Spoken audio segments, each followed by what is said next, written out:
After rising on Monday, the markets fell for the second day in a row yesterday. Dow Jones shed 0.39%, Nasdaq down 2.7%, S&P 500 down 1.31% to close at 3,819.72. Now futures for the S&P 500 are in the red, Asian indices are falling, the dollar index is above 91.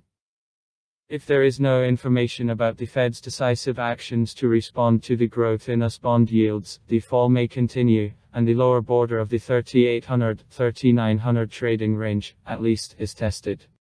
If we cannot resist, we continue to fall towards the lows of 2021. The main reason is the same: inflationary fears. This is evidenced by the growth in the yield of American bonds, which continued yesterday. Bloomberg also added fuel to the fire, which reported $2.9 trillion in consumer accounts. This inflationary overhang is not yet consumed, but it is just a matter of time. When this money does enter the market, dollar inflation may reach unprecedented levels. What can the Fed do in such a situation? 1. Buy back bonds by controlling the yield curve. This will support the markets now and, combined with the acceptance of the aid package, could push them to new highs. But inflation is not going anywhere, and if the Fed does not respond to it, it will lead to a loss of confidence in the dollar as a reserve currency. 2. Do nothing, leaving the situation at the mercy of the market. When market participants understand that there will be no support from the Fed, we can see the S&P 500 and 3,500 in a couple of days. 3. Now option 1, then with the growth of inflation raise the rate or declare about it. Market growth now and crash later. Burning up excess liquidity in a market crash would be a partial solution to inflation. It will hardly come to an actual increase in the rate, because servicing the huge US debt at an increased rate is not an idea. In the meantime, the inflation of core psychosis is very likely. This will limit the growth of consumption and inflationary risks for some time, which means that it will hold back the situation that suits the elites. Gold hit its night low since May 2020. I think everyone understands what to do in this situation. Review of the U.S. stock market. The U.S. stock market opened without a single dynamic, which indicates unnecessary concerns about the growth of rates for 10-year Treasury bonds, and this is a negative factor for the stock market. The situation is becoming unstable and it is time for the Fed to take action. You will find out now what will happen with the companies you are interested in. With the rest of the companies a little later. Carnival shares. Carnival Cruise Line promotions have reached our goal and are not going to stop there. The company's stock continues to rally despite huge challenges in the industry due to COVID-19 restrictions. I warn you right away that the paper is not for the faint of heart and the volatility in it can be very high, but it is convenient for it to speculate. The growth is due to the fact that this is a real sector, as well as the movement of capital to everything industrial, albeit without profit. Many are waiting for the recovery of companies, but it is worth admitting that the risks are great here, because the sector may go bankrupt, and the company is not doing very well, because they had to make an additional issue last year. Well, they can only speculate within the day in long with leverage, but even then with the exception that you have this trading experience and you know what you are doing. As for investments, I personally would not dare to enter this sector. EOG Resources shares.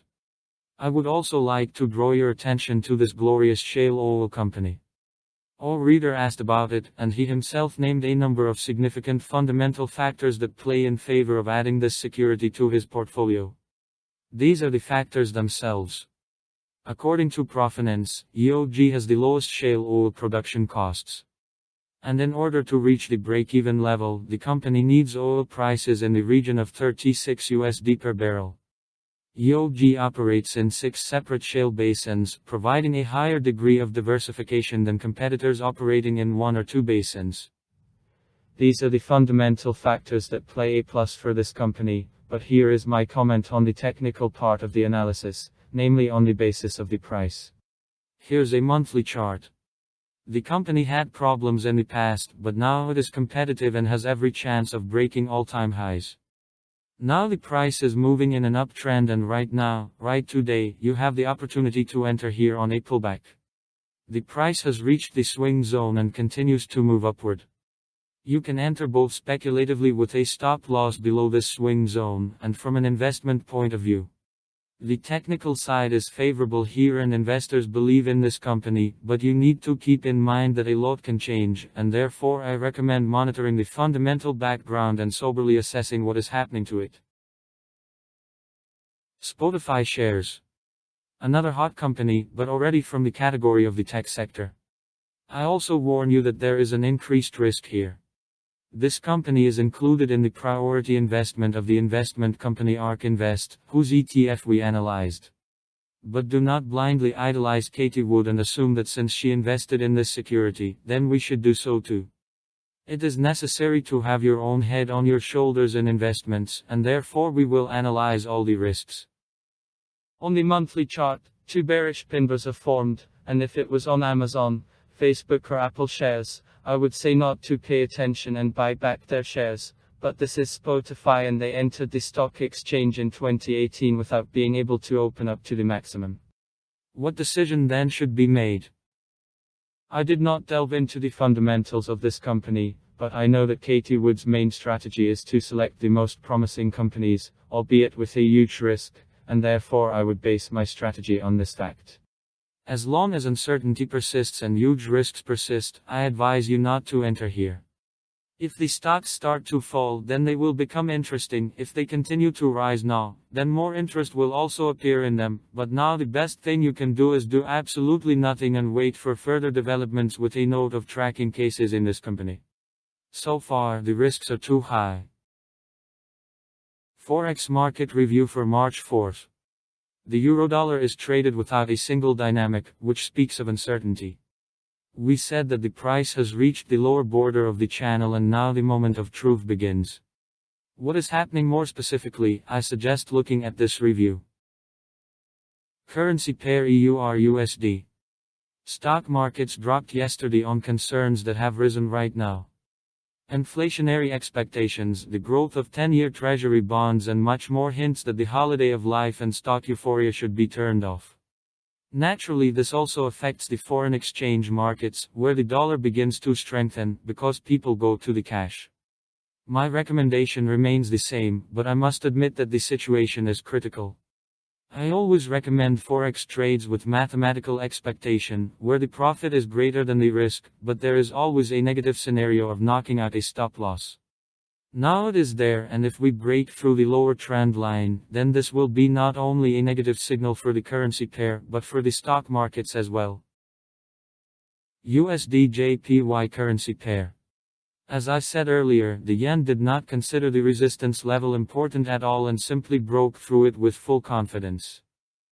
And although I consider the arguments of my colleague to be correct, I don't think that the correction will be instant on the yen, and it is better to enter it on the lower charts, because the movement itself will be against the trend. I would advise you not to focus on RSI at all, because it is a stochastic indicator, and this type in trend movements will show you overbought or oversold for a very long time, and the price, meanwhile, will go further and further along the trend. What then to look at? I always recommend looking at the price itself and the shape of Japanese candlesticks. Indicators will only show you what happened. Technical analysis patterns, support levels, trend lines, these are the best tools and the basis for technical analysis.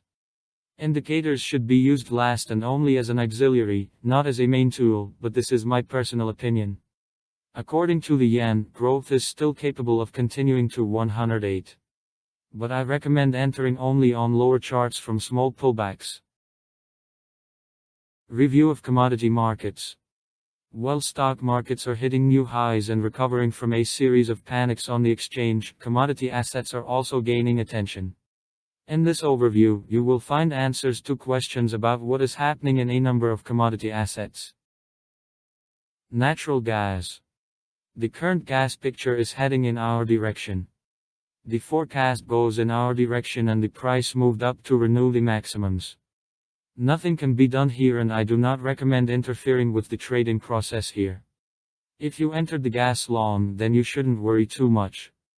It's time to be patient and wait for the end of the deal.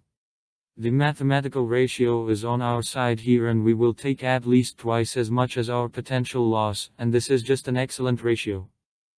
I always advise beginners to concentrate on risk management and trade according to a well-defined strategy for a month, quarter and year in order to see a clear result and treat trading like your own business. Oh Brent. Oh. I said the other day that you should be careful with oil and wait for more significant buy signals. And so it happened. Oil declined yesterday, but today it is rising again and interacting with the support level you see on the chart. My recommendations remain the same. We are watching the conversations of officials from OPEC, as well as watching the current signals of technical analysis on the chart. If a bullish engulfing occurs at this level and it is confident, then this is a signal to enter the market, but this signal is weaker than the same pin bars, and therefore I advise you to carefully calculate the risks for this transaction. The main target in the big picture is movement to the level of $70 per barrel. I think that production will not be increased, but this is only my personal subjective opinion, and I do not advise taking it as the ultimate truth and looking at the general expectations of market participants. Remain cautious about this asset. Gold. Well, back to the sick and intriguing questions about gold. If you keep it for a long time, then continue to do so. Who did not buy it for a long time, then it is better to wait until new buy signals appear. Now the local situation in gold is only short, and this is purely speculative, not investment trading. On the chart, you can see the 4-hour time frame and interaction with the broken support level. The price did not even have time to reach it. So it starts to fall again, and this decline can drag on for a long time. What should be done in this situation? Yes, in fact, it is quite simple. Inflationary expectations will come. In the short term, it is worth finding trading setups and trading with the current downtrend in the short term. Over the long term, it should be averaged at round levels and key support levels.